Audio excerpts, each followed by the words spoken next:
Hey, how you doing? This is Ed Brown. Yes, award-winning Ed Brown Show, and we have something very, very special. The Lords of Chivalry. And we have Sir Paul Snyder and Sir Larry Petrenko. I tell you, hey, whatever you're doing, you're going to miss this. You won't see this anywhere but on the Ed Brown Show.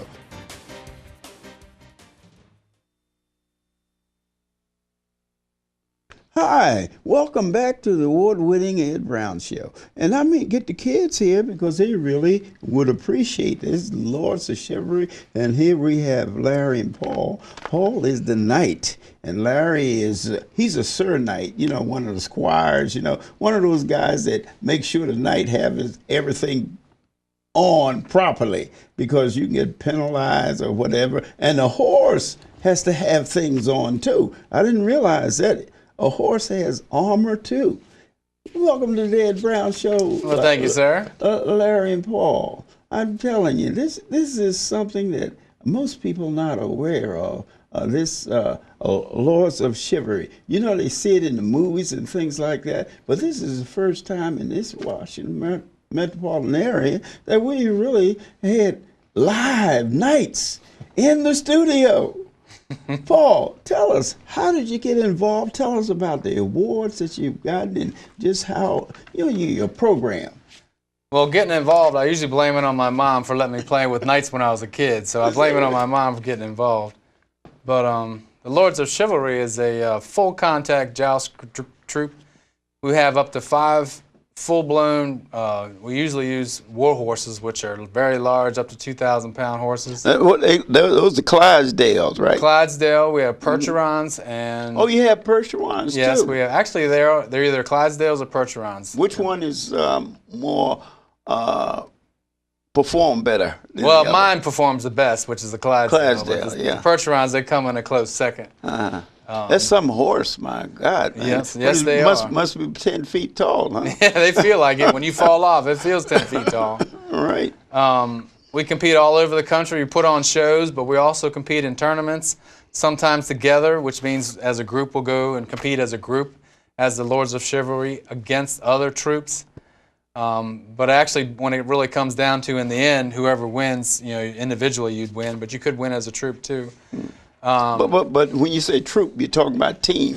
Team, yeah. Everybody, even the horse, is part of the team. They are definitely part of the team. And what happens, all of that has to be done prior to the jousting, the tournament. Yeah, they right? train just as hard as we do. How long do you train?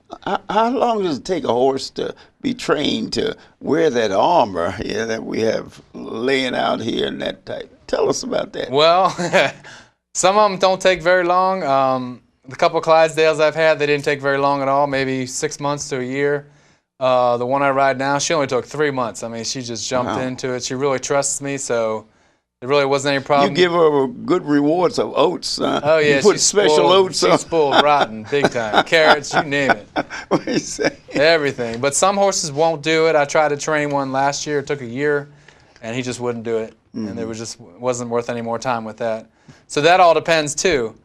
So, yes, we do it all over the country, Colorado, Tennessee, Texas, Florida. When is your next joustling meet? My next joust meet it'll be a tournament in tennis at the Tennessee Renaissance Festival near Nashville. In Nashville? Yeah, and I'll probably take 2 horses down. I have my horse, Duchess.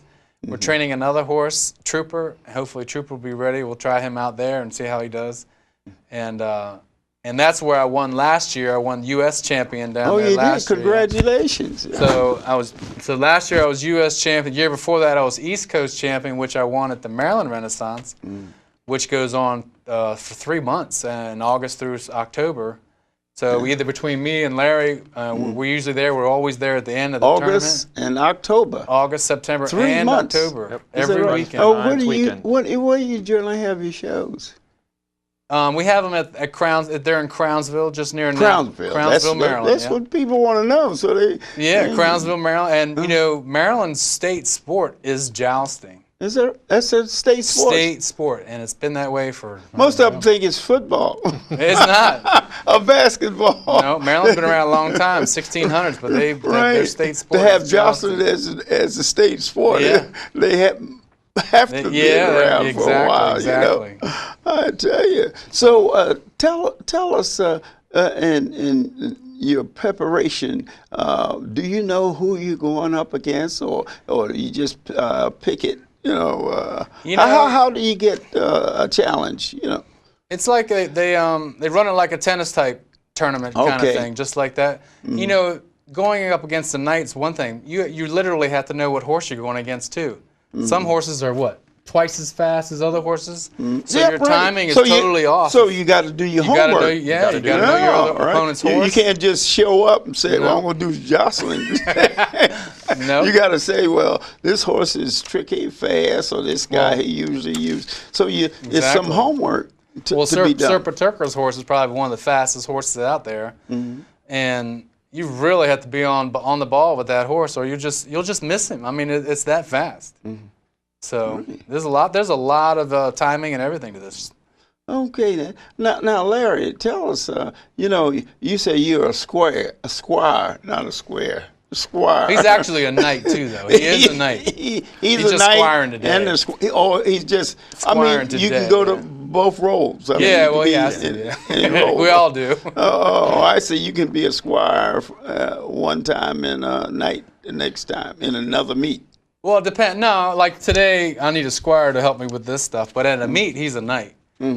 Squires are usually squires. They have to attain to be a knight. They have to get their spurs. How many do you have? How many squires would you have in a preparation for a meet? It depends. In a tournament, each one of the knights will usually have a squire that sometimes is referred to as a body squire. It's a squire that's helping you get in and out of the armor and helping you tack your horse and take care of all that.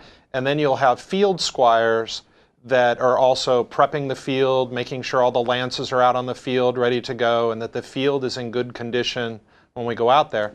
And then do you perform in the rain too? Yes. Rain, snow. It don't bother us. We're in the metal, man. We try to avoid lightning when possible. Yeah. I guess so with all that metal. Yeah, that's not good. Yeah. Right. Okay. Why don't we go through the preparations of getting the night ready? Okay. Larry, you're in charge. Tell him what to do and how to do. Explain what he has on, and then you can continue to add more things to him. Right now, Sir Paul is wearing part of his armor. We'll start at his feet. On his feet, he's wearing armored shoes that are called sabatons. Okay. And on his lower leg, on his ankle, are a piece of armor called greaves. Above that, he's wearing on his thigh and upper leg are what are called cuisses. And then around his waist, he is wearing a skirt that is leather and chainmail that is called a brayette. We'll talk about that for a second. Its purpose is to cover where there is not armor while you're sitting in the saddle. So if you think about... Because that stuff rises up when you sit down, right? Right, and also when you're sitting in the saddle, you couldn't have armor on your backside because you wouldn't be able to sit in the saddle. So if a knight was dismounted and had to fight from the ground, he wouldn't have anything covering his backside at that point. But also when you're jousting, it helps protect your groin. Which is real important. Taking a lance there is not comfortable. And you can look at Sir Paul's armor is brayette, and you'll see little holes and nicks. Yeah, I see a hole there. That's not good. That means it did its job. On his chest, he's wearing a breastplate. On his back, he's wearing a back plate. Sometimes when both of these pieces are connected together, they're called a cuirass. So those are the basic parts. Now we'll continue getting him armored. We're going to put on a van brace. This one is his left one. And all of that is made of stainless steel? This is all made of stainless steel. All right. And varying gauges depending on how much force it's likely to take. This one also has an extra piece of armor on it called a pass guard. Since we pass left shoulder onto left shoulder for most styles of jousting, This protects. Is that a rule? You have to. Can you get out there and do your own thing? You can, but jousting was very stylized to protect the participants and to protect the audience as well. And there are styles of jousting, and both knights need to usually be doing the same style or have agreed on what styles they're going to be jousting in advance. So in most of the tournaments, the styles are determined for you. So that's his second Van Brace. They also determine the type of lance, too. Right. Mm-hmm. So now, the next pieces that we're going to put on him are to protect the shoulder. They're called pauldrons. Oh, my. I tell you. No wonder you guys don't, fight in lightning with all that metal on. No. That's why you got to pay your squires good, too, because we can't even get in or out of this stuff. Right. It's underneath your... That's a three-man job. Yep, and sometimes when you make a mistake, which I did, I let a strap get underneath where I can't get at it. So I'm going to free it and clear it. And then this armor is custom made for the knight, the size of the knight. Yes, it is. Okay. And to protect us properly, it has to be fitted to you. And the cost of a knight after he gets all his armor, that's a tremendous cost, isn't it? All that stainless steel. A suit of armor can cost anywhere from about, with helmet and everything, from about $5,000 to $7,000. Upwards of $30,000. Is that right? Depending on what the style of the armor is and what other pieces are with that suit of armor. And boy, I did it on this side too. He's really armored up. This is why they don't let me squire very much anymore. Yeah, it's where I can get this stuff. Well, you have to practice, right?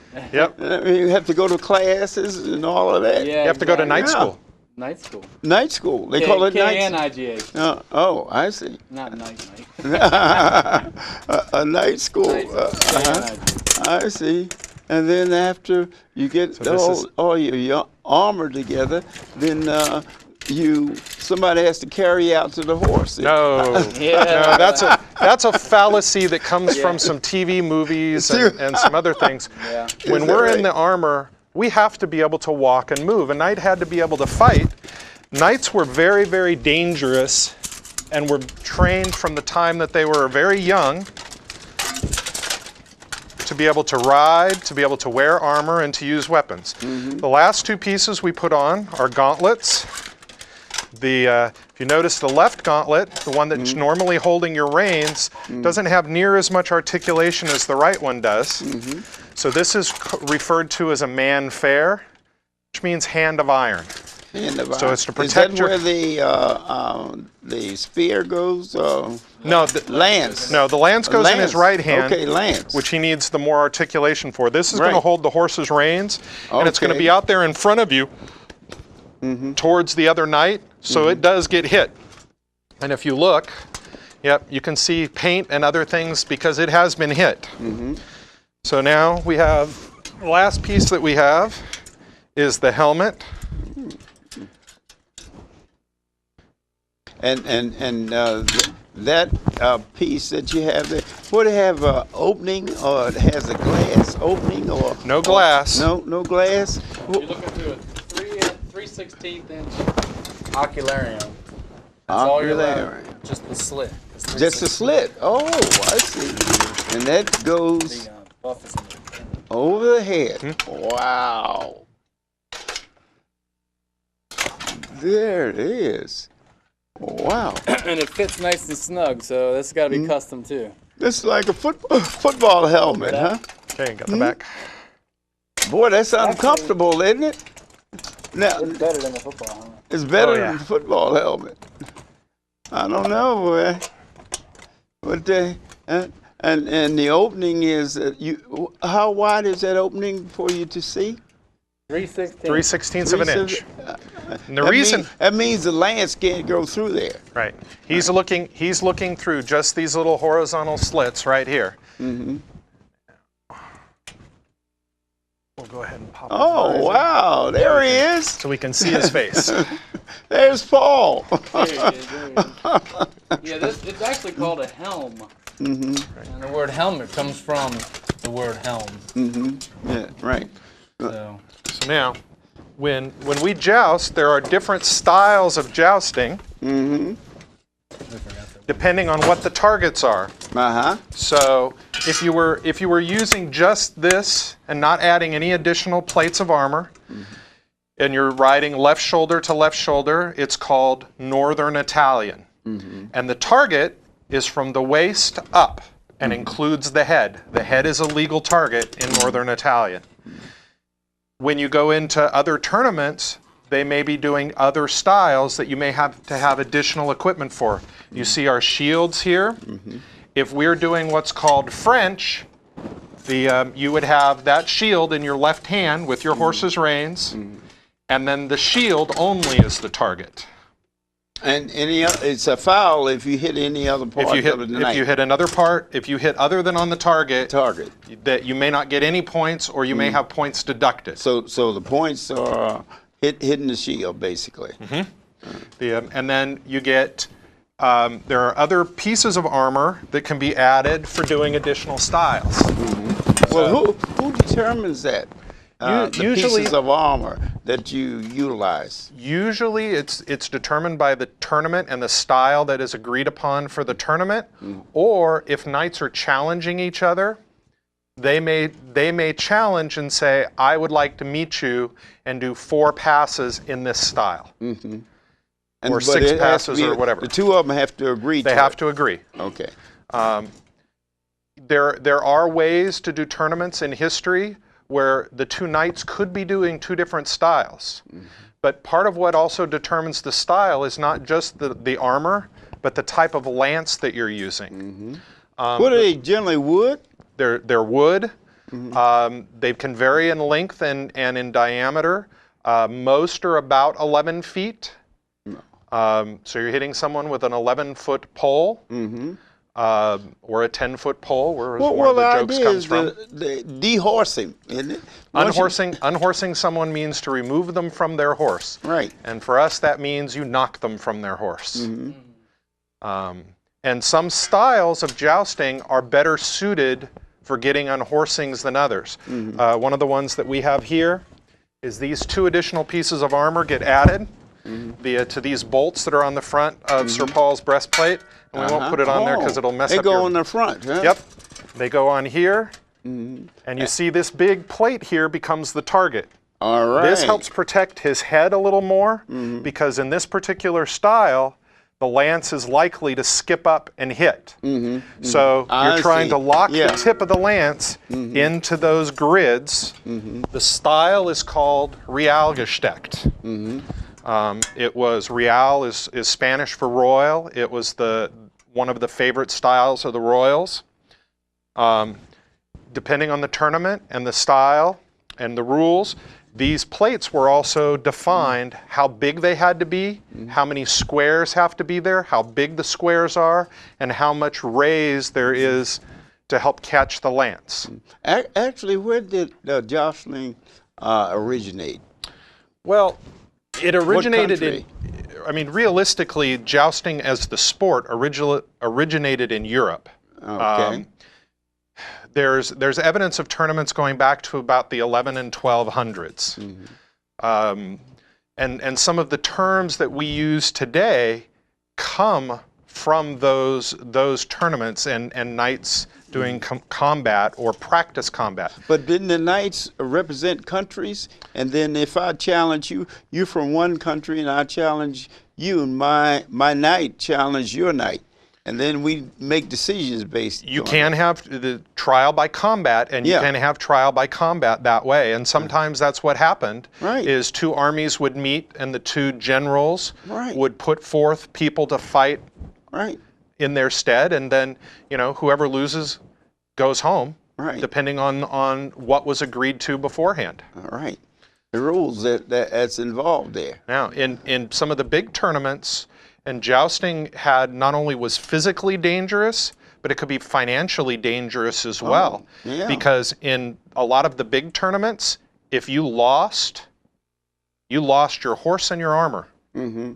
That's you lost. Yeah. Mm-hmm. You lost everything. Right. So you would have to ransom it sometimes back. even your life, right? You could. It was a hugely dangerous sport, and even the way we do it, there is a very real element of danger to it. You're riding big horses. You're hitting each other really hard. Every time we hit each other, we're taking the impact that's the equivalent of a car wreck. Wow. Well, tell us something about the horse, how you train them, and the armor. A lot of people don't realize that the horse has armor on too. Right. We brought one of the pieces of armor for the horse. This is the horse's helmet. It's called a chamfron for face, and it covers and protects the horse's face. This particular style is called a dhimmi. Is that that shields a target? No, you score points for that? Alls that does is, because when he's in this suit of armor, one knight looks pretty much like another.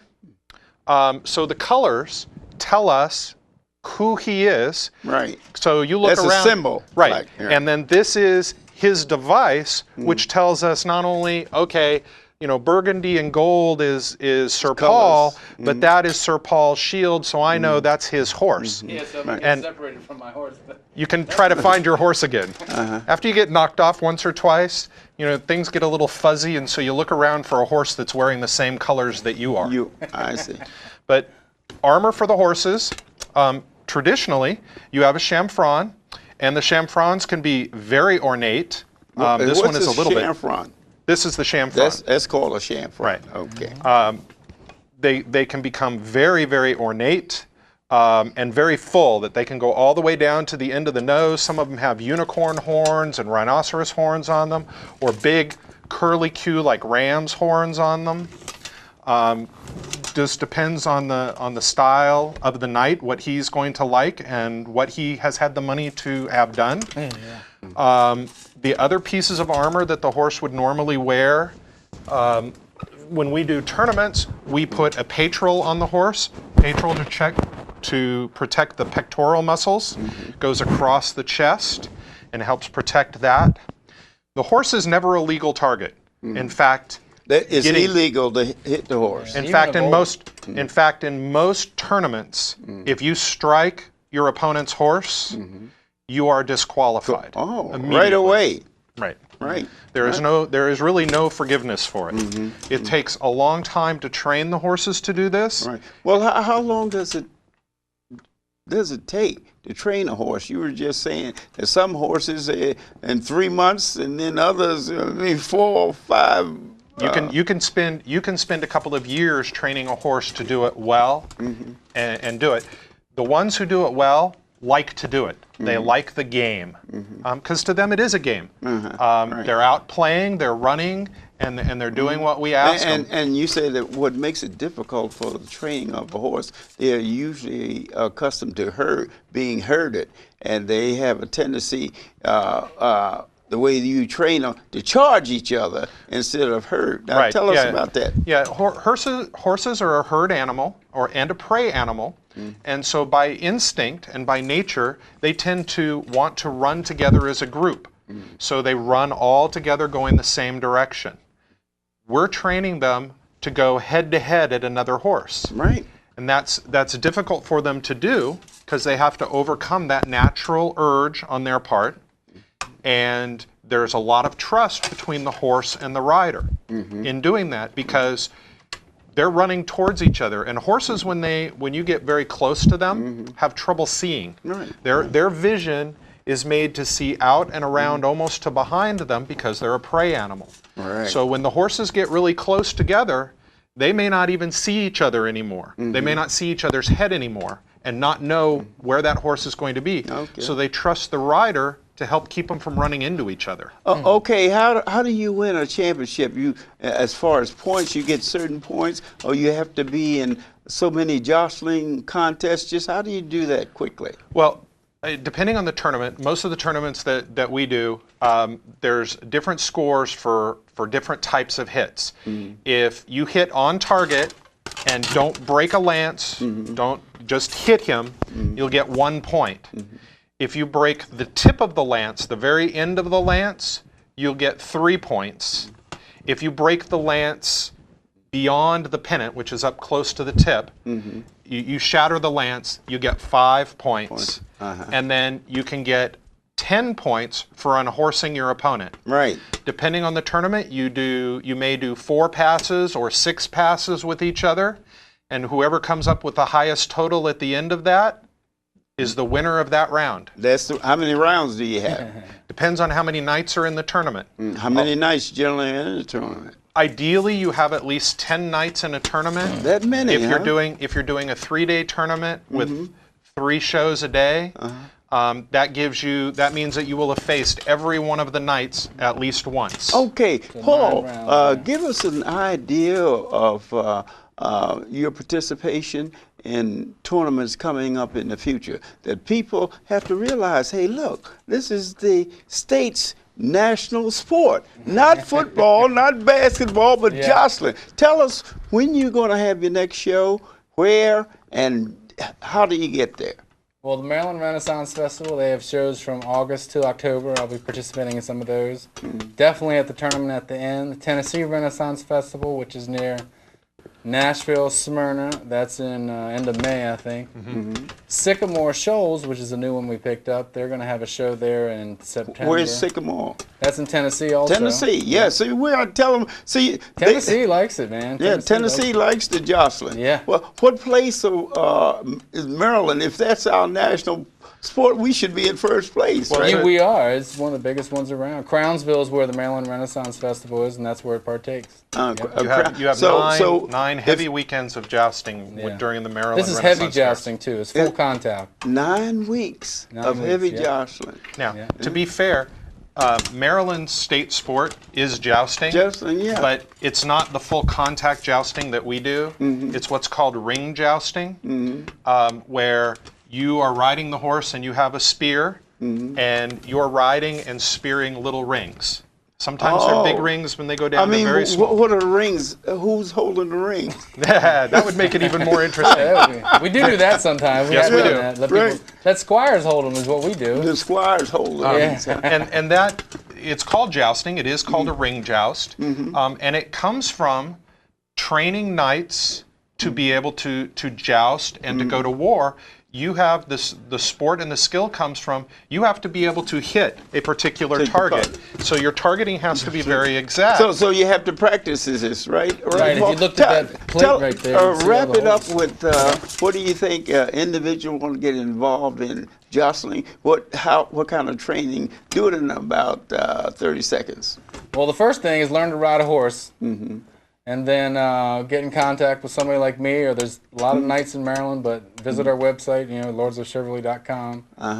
And but that'd be the way to do it. But definitely get yourself familiar with the horse, because the horse is probably 60% of a night. If your horse isn't very good, you're not going to be very good. Hey, look, you have to make sure you have a friend. The horse is your friend. It's your partner. Right, he's your partner because he's the one that makes it. Right. Okay, this has been Ed Brown, and this is the first time I bet you ever seen jostling on a television show. This is it. This is the state of Maryland's #1 sport. Don't forget that, and don't forget, go out in Crownsville and see it for yourself. And don't forget the medieval tournament that they have here all the time. Take the kids out, they'll enjoy it. See you next time.